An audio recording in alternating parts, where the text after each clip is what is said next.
আমার মা অনেক সুন্দর দেখতে। মা নিজের শরীরের খুব যত্ন নেন। সাধারণত গ্রামে মহিলারা শাড়ি পরেন, কিন্তু মা মাঝে মাঝে শার্ট এবং জিন্স পরতেও পছন্দ করেন। তাকে দেখতে এখনও কম বয়সী মনে হয়, কারণ তিনি প্রতিদিন পরিশ্রম করেন এবং নিজের শরীরকে ফিট রাখেন। মায়ের লম্বা চুল এবং মুখে সবসময় হাসি লেগে থাকে। আমি ঘরের একমাত্র ছেলে, তাই মা বাবা আমাকে খুব ভালোবাসেন এবং কখনো আমার কোনো চাহিদা অপূর্ণ রাখেননি। আমার ছোট বোন পায়েল এখনও স্কুলে পড়ছে এবং খুব দুষ্টু। আমি আরিয়ান। এই গল্পটি আমার পরিবারের সম্পর্কে, যেখানে আমি, আমার বাবা, মা এবং আমার ছোট বোন তানিয়ার একসঙ্গে থাকি। বাবার নাম বিবেক। তিনি একটি প্রাইভেট কোম্পানিতে চাকরি করেন। মায়ের নাম আরুষি, তিনি ঘরের সব কাজকর্ম সামলান। আমরা একটি ছোট্ট গ্রামে থাকি, তবে মা বাবা দুজনেই শিক্ষিত, তাই আমাদের বাড়ির পরিবেশটা একটু আলাদা। মা যদিও গ্রামের অন্যান্য মহিলাদের মতোই জীবনযাপন করেন, বন্ধুরা আজকের গল্পটা অনেক বেশি স্পেশাল। তাই কেউ মিস করো না। আর দয়া করে গল্পগুলো ভালো লাগলে ভিডিওটি লাইক, শেয়ার এবং চ্যানেলটি সাবস্ক্রাইব করো প্লিজ। গল্পটা শুরু হয় যখন আমার পরীক্ষাগুলো শেষ হয়ে গেছিল এবং গরমের ছুটি চলছিল।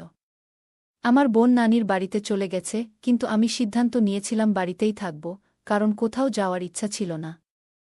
বাবা প্রতিদিনের মতো অফিসে যেতেন আর মা ঘরের সব কাজ করতেন। একদিনের কথা, আমি আমার ঘরে বসে ল্যাপটপে গেম খেলছিলাম। সেদিন বাড়ির কাজের লোকও ছুটিতে ছিল, তাই মা নিজেই সব কিছু সামলাচ্ছিলেন। সেদিন মা রাজস্থানী ঘাঘরা চলি পরেছিলেন, যা তাকে খুব সুন্দর লাগছিল। ঘরে কেউ ছিল না, তাই তিনি ওড়না নেননি। মা প্রথমে রান্নাঘরের কাজ করছিলেন, তারপর আমার ঘরে এলেন হাতে একটি ঝাড়ু নিয়ে। আমি তখন বিছানায় বসে গেম খেলায় ব্যস্ত ছিলাম। মা যখন ঘরে ঢুকলেন, আমার মনোযোগ তার দিকে চলে গেল। আমি দেখলাম মা কতটা মনোযোগ দিয়ে ঘর পরিষ্কার করছেন, তার কপালে ঘামের বিন্দুগুলো চকচক করছিল, কিন্তু তিনি কোনো অভিযোগ করলেন না। যখন তিনি বিছানার নিচে ঝাড়ু দিচ্ছিলেন, তার চুলগুলো মুখের সামনে এসে পড়েছিল। আমি নিঃশব্দে তাকিয়ে রইলাম, মা একবারও আমার দিকে তাকালেন না, তিনি শুধুই নিজের কাজে মগ্ন ছিলেন। আমার মধ্যে একটা অদ্ভুত অনুভূতি কাজ করছিল, তবে আমি তাতে তেমন গুরুত্ব দিইনি। মা যখন সামনে ঝুঁকলেন, আমি লক্ষ্য করলাম তার আচরণে এক ধরনের আত্মবিশ্বাস এবং উজ্জ্বলতা প্রকাশ পাচ্ছে। আমার মনে একটা অস্বাভাবিক অনুভূতি হচ্ছিল, যা তখন পুরোপুরি বুঝে উঠতে পারছিলাম না। গরমের ছুটিতে পরীক্ষা শেষ হয়ে গেছে, আর আমার বোন তখন নানির বাড়িতে। আমি বাড়িতেই ছিলাম, আর বাবা তার কাজের জন্য বাইরে ছিলেন। মা ঘরের কাজকর্ম সামলাচ্ছিলেন, এবং সেদিন তিনি একটি হালকা ঘাঘরা পরেছিলেন। যেহেতু বাড়িতে কেবল আমি ছিলাম, তিনি ওড়না নেননি। কিছুক্ষণ নীরব থাকার পর মা হঠাৎ আমার দিকে তাকিয়ে বললেন, শোনো তো, একটু উঠে বিছানার চাদরটা ঠিক করে দাও। মা বললেন, ঠিকঠাক করে নিতে দাও, তারপর তোমার গেম খেলো। আমি তাড়াতাড়ি অন্য দিকে তাকানোর ভান করলাম এবং উঠে বাথরুমের দিকে চলে গেলাম। বাথরুমে পৌঁছানোর পর আমার মনে নানা ধরনের প্রশ্ন আসতে শুরু করল। আমার মনে হলো, হয়তো মা আমাকে তাকিয়ে থাকতে দেখে ফেলেছেন।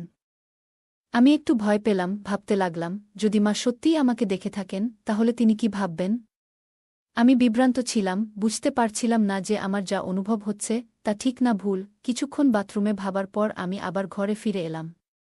কিন্তু এখন আর মোবাইলে গেমে মন বসাতে পারছিলাম না। মনের মধ্যে অদ্ভুত সব চিন্তা ঘুরপাক খাচ্ছিল। মা তখন বিছানার চাদর ঠিক করে রান্নাঘরে চলে গেলেন। আমি ভাবলাম, হয়তো মা কিছু বুঝতে পারেননি, কিন্তু আমার হৃদস্পন্দন তখনও জোরে চলছিল। আমি ল্যাপটপ বন্ধ করে মোবাইল নিয়ে টাইম পাস করার চেষ্টা করতে লাগলাম, কিন্তু মন তখনও অস্থির ছিল। একদিন হঠাৎ আমার মোবাইলে একটি নোটিফিকেশন এলো, এবং আমি সেটি খুলে দেখলাম। সেখানে বিভিন্ন ধরনের গল্পের তালিকা ছিল, যার মধ্যে একটি গল্প মা ও ছেলের সম্পর্কের ভিত্তিতে লেখা। কৌতূহলবশত আমি সেই গল্পটি পড়তে শুরু করলাম, যেখানে একটি ছেলে তার মায়ের সাথে কিছু সুন্দর সময় কাটানোর অভিজ্ঞতা শেয়ার করছে। গল্পটি পড়ার পর আমার মনেও কিছু চিন্তা আসতে শুরু করল। আমি ভাবলাম, কেন না আমিও মায়ের জন্য বিশেষ কিছু করার চেষ্টা করি। কিছুক্ষণ পরে আমি বাথরুমের দিকে চলে গেলাম। কিছুক্ষণ পর আমি বাথরুম থেকে বেরিয়ে এলাম। কেন যেন একটু অদ্ভুত লাগছিল, কিন্তু সেটা বুঝতে পারছিলাম না। বাইরে এসে দেখি, মা রান্নাঘরে দাঁড়িয়ে রান্না করছেন। আমি ধীরে ধীরে ফ্রিজ থেকে পানির বোতল বের করতে করতে মাকে দেখছিলাম। তিনি রান্নায় পুরোপুরি মনোযোগ দিয়েছিলেন এবং পেছন ঘুরে দাঁড়িয়েছিলেন, তাই আমার দিকে খেয়াল করেননি। তার মুখে সেদিন কিছুটা ক্লান্তির ছাপ ছিল, তবে সেই ক্লান্তির ভেতরেও এক ধরনের প্রশান্তি ফুটে উঠছিল। দেখে মনে হচ্ছিল তিনি কাজটা আন্তরিকভাবে করছেন। হঠাৎ মা পেছন ফিরে আমার দিকে তাকিয়ে বললেন, কি রে আরিয়ান, কি হলো? কি দেখছিস? আমি একটু হতবাক হয়ে গেলাম, কিন্তু পরিস্থিতি সামলে নিয়ে বললাম, কিছু না মা, আমি শুধু দেখছিলাম তুমি কত পরিশ্রম করো, সকাল থেকে রাত পর্যন্ত কষ্ট করছ। এটা শুনে মা খুব খুশি হলেন, তার চোখে আনন্দের ঝিলিক ফুটে উঠল। তিনি বললেন, হ্যাঁ বাবা, এসব তো করতে হয়, কিন্তু তোর মতো ছেলে থাকলে সব কাজ সহজ মনে হয়। তারপর মা মুচকি হেসে বললেন, কিছু বছরের মধ্যেই তোর বউ আসবে আমার কাজে সাহায্য করতে। মা এটা বলতেই হাসতে শুরু করলেন, আর তার হাসি আমার মনটা ভরে দিল। এতটুকু বলেই আমি আবার নিজের কাজে মন দিলাম। আমি তখন নিজের বেডরুমে চলে গেলাম, আর মাথায় নানা রকম চিন্তা ঘুরতে লাগল। ভাবছিলাম, মা কি বুঝতে পেরেছিলেন যে আমি তাকে দেখছিলাম আর কি ভাবছিলাম? এমন ভাবতে ভাবতে কয়েকটা দিন কেটে গেল, আর আমি উপলব্ধি করলাম যে শুধু তাকিয়ে থাকা যথেষ্ট নয়, কিছু পরিকল্পনা করতে হবে। এই ভাবনাগুলোর মধ্যে দিয়েই সন্ধ্যা হয়ে গেল, আর বাবা অফিস থেকে ফিরে বললেন যে কাজের জন্য তাকে 10 দিনের জন্য বিদেশ যেতে হবে। এটা শুনে আমার মনে ভীষণ আনন্দ হল, যদিও বাইরের দিকে শুধু মাথা নেড়ে সম্মতি জানালাম। 3 দিন পর বাবার যাত্রা ছিল, আর আমি ঠিক করেছিলাম যে এই 10 দিনের মধ্যেই যা করার করতে হবে, কারণ পরে হয়তো এমন সুযোগ আর আসবে না। এরপর পরের দিন ছিল মঙ্গলবার। বাবা বিদেশ যাওয়ার জন্য প্রস্তুতি নিচ্ছিলেন, তাই কিছু কেনাকাটা করতে হবে। মা আর বাবা শপিংয়ের জন্য বেরোনোর সময় আমাকে জিজ্ঞেস করলেন, তুই আসবি? আমি না বলে দিলাম, বললাম, তোমরা যাও, আমি মোবাইলে গেম খেলব বাসায় থেকে। তারা বেরিয়ে যাওয়ার পর আমি দরজা বন্ধ করে দিলাম, আর সরাসরি তাদের বেডরুমে গেলাম। বেডরুমে গিয়ে আমি আলমারি খুলে কিছু খুঁজতে লাগলাম, যদি কোনো ভালো আইডিয়া পাওয়া যায়। খুঁজতে খুঁজতে হঠাৎই আমার চোখে মায়ের লিপস্টিক আর বডি স্প্রে পড়ল। আর একটু খুঁজতেই মায়ের কিছু পোশাক দেখতে পেলাম। তাদের মধ্যে একটা লাল রঙের ওয়ান পিস ড্রেস পেলাম, যেটা দেখে আমি ভাবতে লাগলাম, মা এই পোশাকটা পরে কতটা সুন্দর লাগবে। আমি তখন লাল রঙের ওয়ান পিসটি হাতে নিয়ে ভাবতে লাগলাম, মা এই পোশাকে কেমন লাগবে। কিছুক্ষণ এমন ভাবতে ভাবতে আমি আলমারির সমস্ত কাপড় গুছিয়ে রাখলাম। তবে বেডরুমে মায়ের ছবিটা দেখে আবারও এক ধরনের অদ্ভুত অনুভূতি হতে লাগল।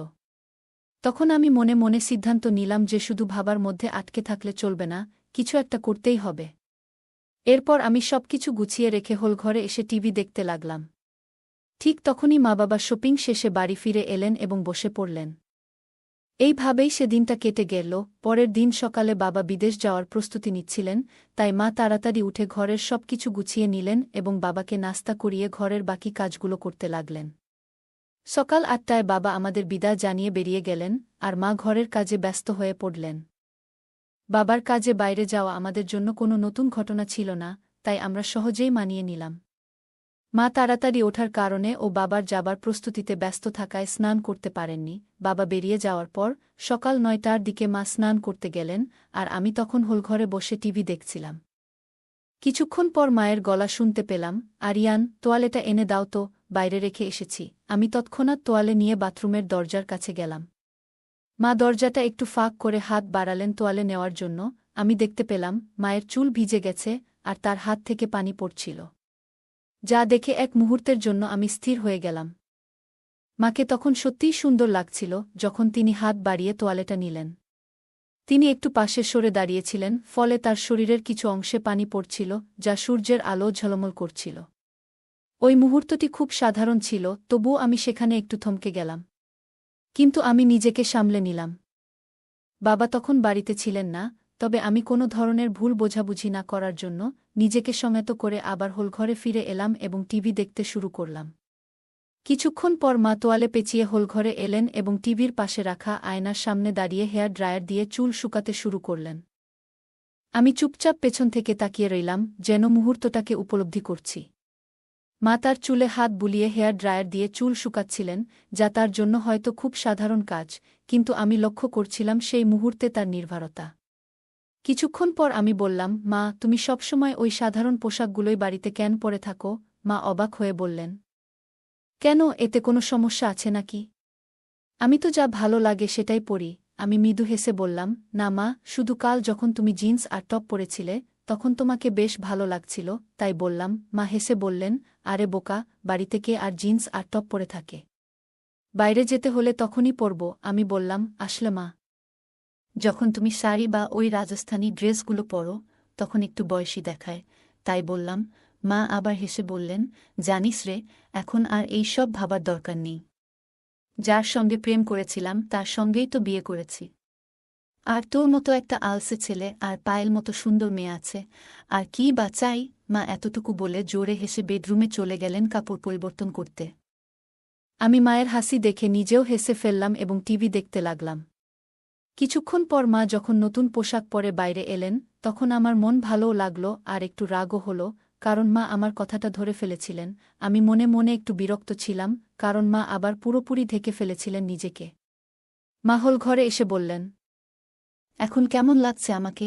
আমি অবাক হয়ে বললাম, এখন তো তুমি ঠিক আমার বয়সী মেয়ের মতোই লাগছ। মা হাসতে হাসতে বললেন, আরে পাগল, তোর আর আমার মধ্যে ২০ বছরের পার্থক্য, আমি কিভাবে তোর বয়সের হতে পারি? আমি তখন কি বলবো বুঝতে পারছিলাম না, কিন্তু কিছু একটা তো বলতে হবে, তাই বললাম, আরে মা। আমাদের বয়সের পার্থক্য তো আমরা জানি, কিন্তু বাইরে তো কেউ জানে না।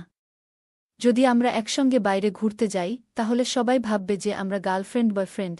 এতটুকু বলে আমি ইচ্ছে করে থেমে গেলাম মায়ের প্রতিক্রিয়া দেখতে। মা তখন উৎসুক হয়ে বললেন, আচ্ছা, আরও বল না রে, তোর মুখে শুনতে চাই। আমি হেসে বললাম, না মা, তুমি রেগে যাবে, তাই আর কিছু বলছি না। মা বললেন, আমি কখনো তোর ওপর রেগে গেছি কি? আমি জানি তো, আমার ছেলে কখনো ভুল কিছু করে না, তাই আমি কেন রাগ করব? এবার তাড়াতাড়ি বলো, তুই কি বলতে চাস? তখন আমি বললাম, যদি আমরা বাইরে কোথাও একসঙ্গে ঘুরি, তাহলে সবাই আমাদের গার্লফ্রেন্ড বয়ফ্রেন্ড ভাববে। কিন্তু তোমার গলায় যখন মঙ্গলসূত্র থাকবে, তখন তারা আমাদের স্বামী স্ত্রীও মনে করতে পারে। এই কথা শুনে মা হেসে উঠলেন জোরে জোরে। তারপর মা হাসতে হাসতে আমার দিকে তাকিয়ে বললেন, তুই তো পুরো দুষ্টু হয়ে গেছিস। মা বললেন, এত ছোট একটা ব্যাপারে কেন আমি রেগে যাব? তারপর মা আবার হেসে উঠলেন। তখন আমি বললাম, মা, এত হাসো না। কিন্তু মা আমাকে আরও বেশি চটানোর জন্য আবার হাসতে শুরু করলেন।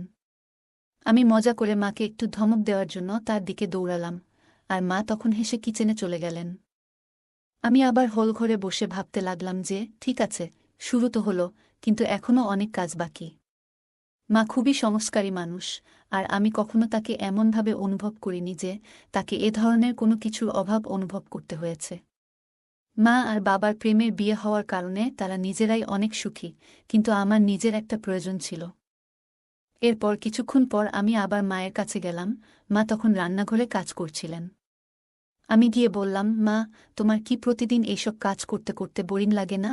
মা হেসে বললেন, না রে বাবা, যখন আমাদের কাজের বুয়া আসে তখন আমি আরাম পাই। তখন আমি বললাম, মা, এখন তো আমার ছুটির দিন চলছে, আর আমি খুবই বোরিং ফিল করছি।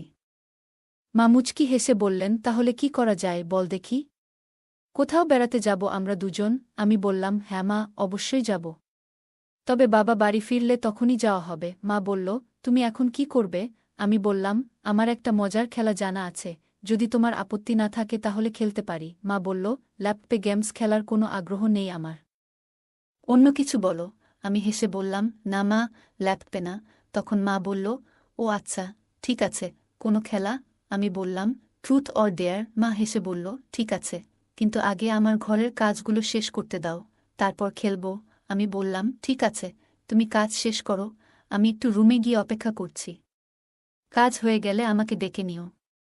এ কথা বলে আমি তাকে হাসি মুখে বিদায় জানালাম এবং রুমের দিকে পা বাড়ালাম। রুমে গিয়ে আমি ভাবতে লাগলাম।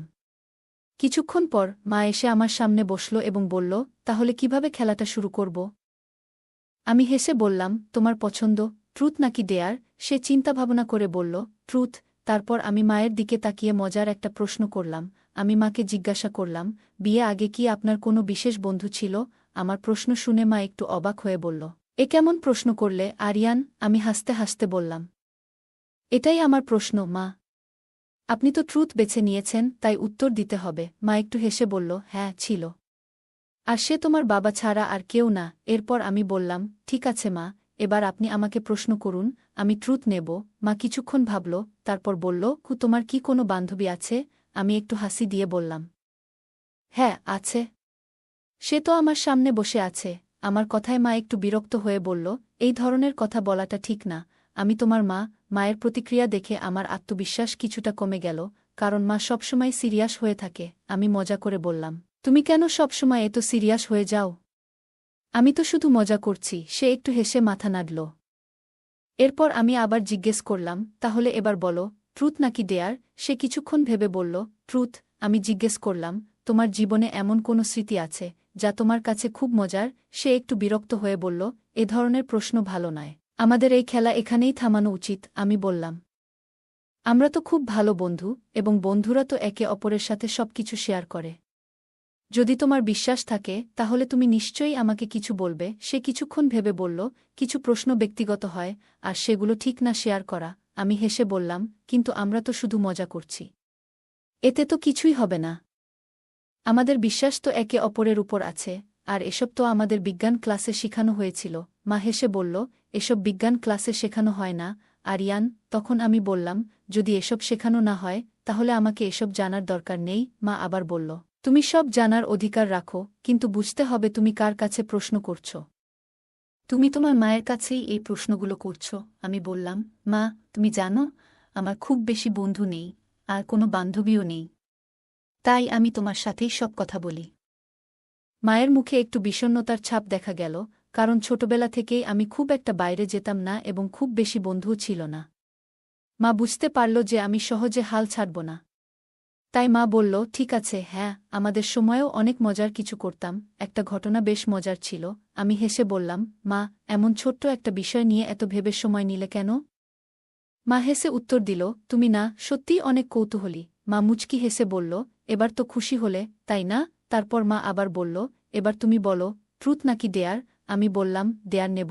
মা একটু ভেবে বলল, তাহলে বলো, তুমি কি কখনো কাউকে ভালোবাসা প্রকাশ করার সাহস দেখিয়েছ? আমি মৃদু হেসে বললাম, না, তবে যদি কেউ তোমার মতো আন্তরিক আর মিষ্টি হয় তাহলে হয়তো করতাম। মা মজার ছলে বলল, এই তো একটু আগেই বললে আমি তোমার প্রিয় বন্ধু, আর এখন বলছ অন্য কেউ হলে প্রকাশ করবে। আমি হাসি দিয়ে বললাম, তাহলে কি তোমার সাথে মজার ছলে কিছু বলতে পারি? মা হাসি মুখে বলল, ঠিক আছে, মজার কিছু বলো।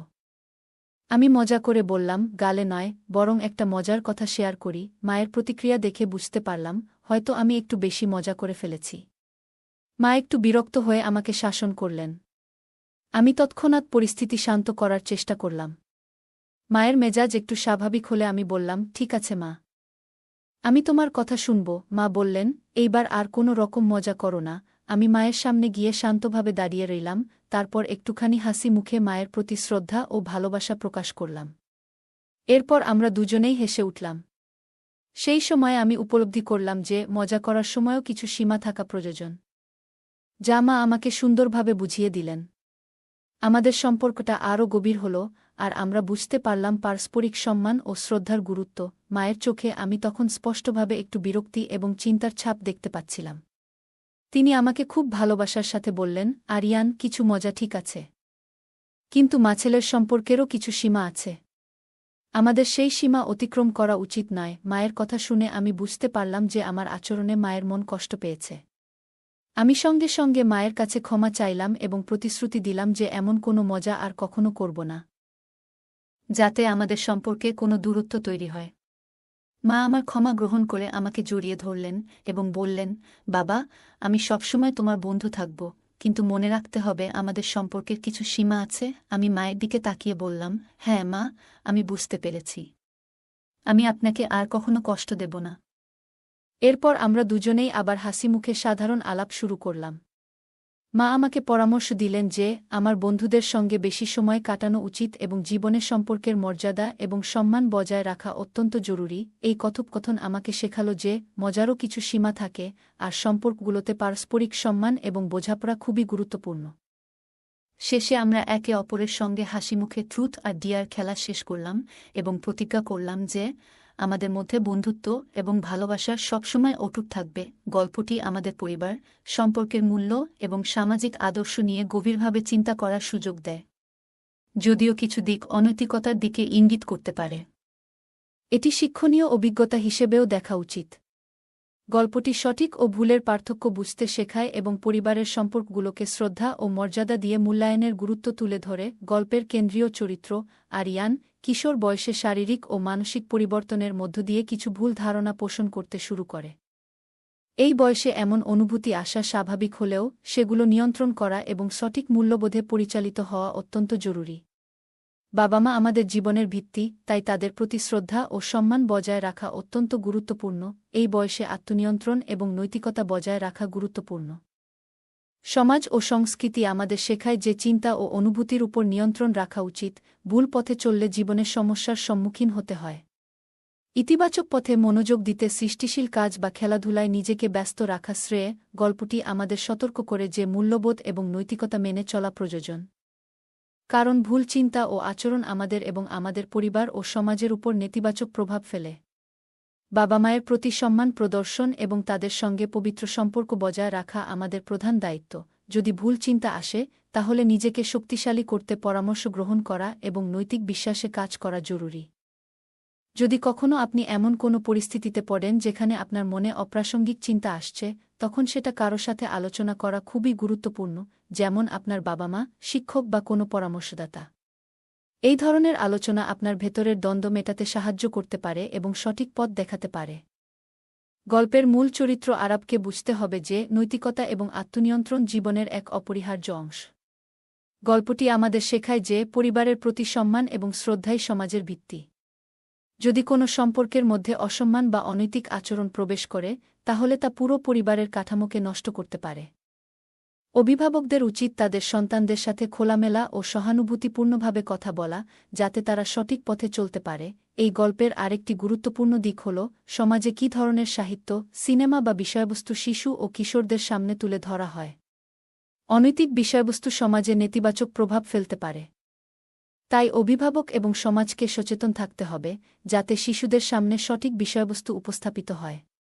সময়ের সাথে সাথে যখন একজন ব্যক্তি বড় হয়, তখন তার চিন্তাভাবনাকে আরও পরিপক্ক করতে হবে। গল্পের চরিত্র আরবের আচরণ এবং চিন্তাধারা ভুল পথে যাচ্ছে, কিন্তু এর থেকে আমরা শিখতে পারি যে সঠিক দিকনির্দেশনা এবং আত্মসংযমের মাধ্যমে একজন ব্যক্তি তার চিন্তাধারাকে সঠিক পথে নিয়ে যেতে পারে।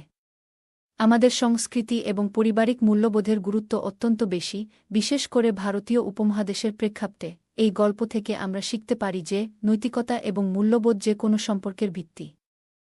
যদি সন্তানদের সাথে সুস্থ ও স্নেহপূর্ণ সম্পর্ক থাকে, তবে তাদের জীবনের সঠিক দিকনির্দেশনা দেওয়া সহজ হয়। গল্পটা কেমন লাগলো জানাতে ভুলবে না। আরও মজার রোমান্টিক গল্প শুনতে চাইলে ভিডিওটি লাইক, শেয়ার এবং চ্যানেলটি সাবস্ক্রাইব করতে এবং বেল আইকনটি ক্লিক করতে ভুলবে না। ধন্যবাদ।